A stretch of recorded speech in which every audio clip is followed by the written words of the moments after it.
every Tuesday. London Underground doesn't get that money. Oh, no, that's not true. We make about £100 a year. So you weren't kind of really aware of this problem? I am aware it's a problem, but it is the line that we can use that doesn't cost London Underground more money. But can you not have an engaged term? My understanding is that is the way 0845 numbers themselves work. We can only have so many lines because lines cost a certain amount, and the people to staff them cost a certain amount. So there is a pure logistic and cost thing here for London. We understand that. It's not having an engaged term. Like we used to have an automatic. You can ring multiple times if you got this. You weren't actually answered. It was just engaged, so you didn't get charged for it. So it's the full weighting system that's costing you a lot of money. Is it something you can actually have a look at? Yeah. Yeah?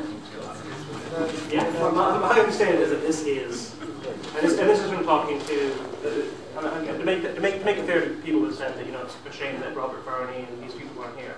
That's because I'm here. They are my project managers that run this for me, so I am effectively on this scheme their boss. So they have explained it to me. I understand that this works in a certain way. I'm getting a different interpretation from you, so what I have to do now is go back and square that circle. But my understanding is that the 084 number, 45 number, is a standard number that companies use for this kind of thing. This is a standard thing. May I say that? It doesn't cost London Underground more money to have more staff. I don't know about how to engage work or that sort of thing. Can you have a look at it? Okay, because if somebody else is taking the profit, we've all got a problem, Houston. Is the money coming through? May I who owns phone lines these days? Okay, well I think we need to look at that. Peter knows something about this. Let me say something. Is it possible? Sorry, I can't hear you. We're paying for the service. We're stuck with the 0845 number. Is it possible that you can be accountable to us for where that money is going to, and for that statement to be audited by your accountants?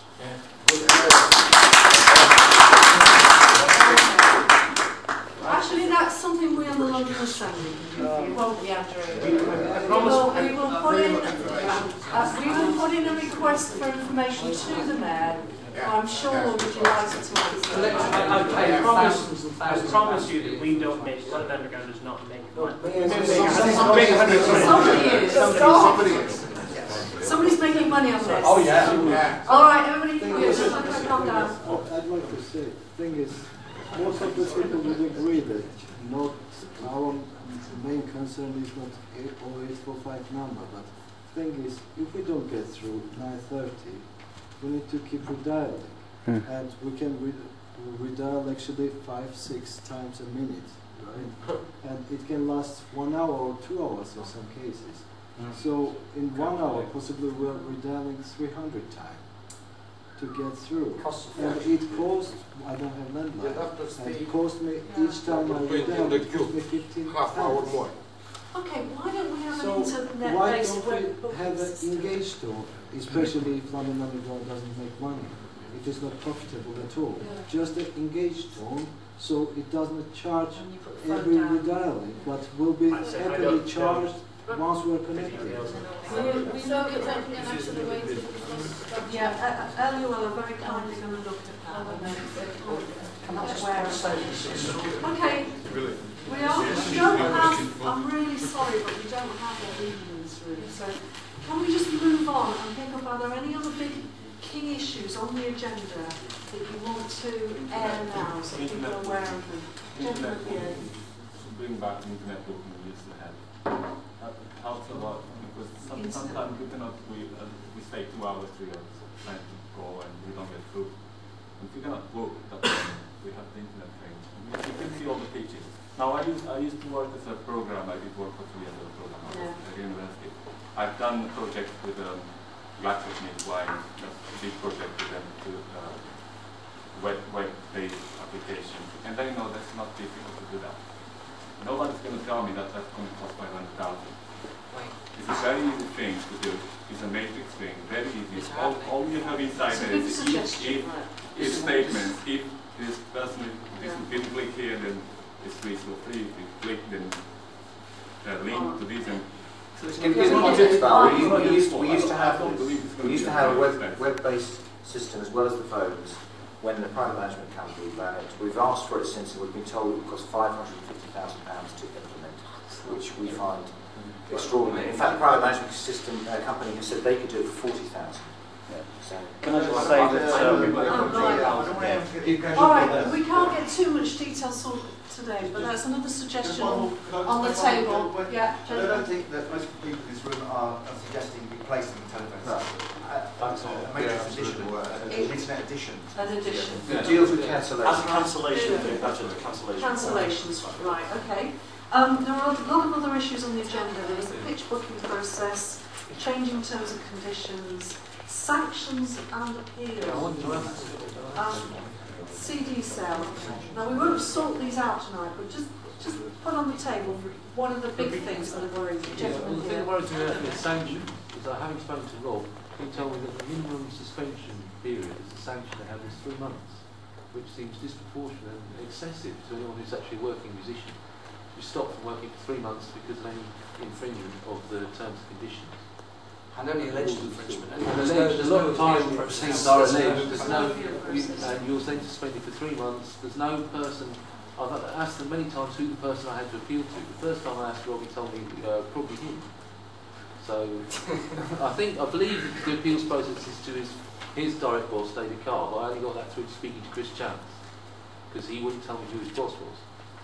So I'm saying it's not a very clear appeal, and it's never been laid out in any document I've been given or told to us who was supposed to appeal to. Can you react to that tonight, or is it something you want to think about? I don't know about specific instances.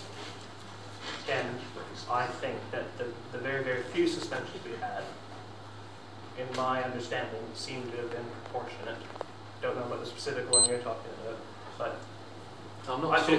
It's just a general vulnerability. There's a general point there. If an station staff determines individually that you're playing too loud, and you've already been warned by someone else, that person's decision, subjective decision, could lead to you losing your license for 3 months without. No, forever. Permanent suspension for that. That will always be the case.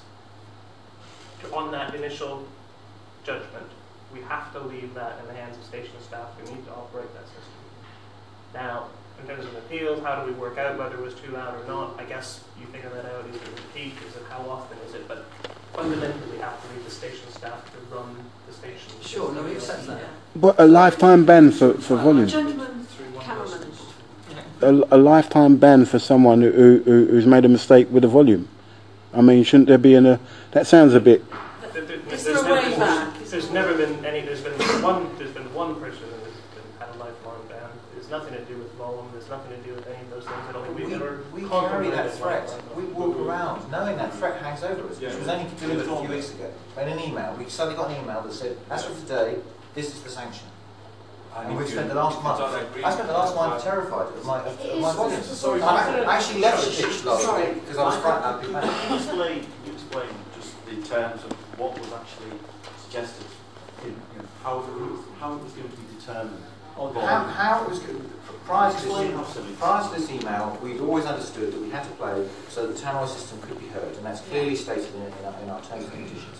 We then got this email that said we had to play 1 notch below the volume at which the tannoy could be heard, which none of us know what a notch is. It has to be 1 notch below the volume that the tannoy system could be heard. Again, it makes no sense because we just have to be below the volume the tannoy system to be heard. You don't have to be below that, you have to be just below the tannoy system.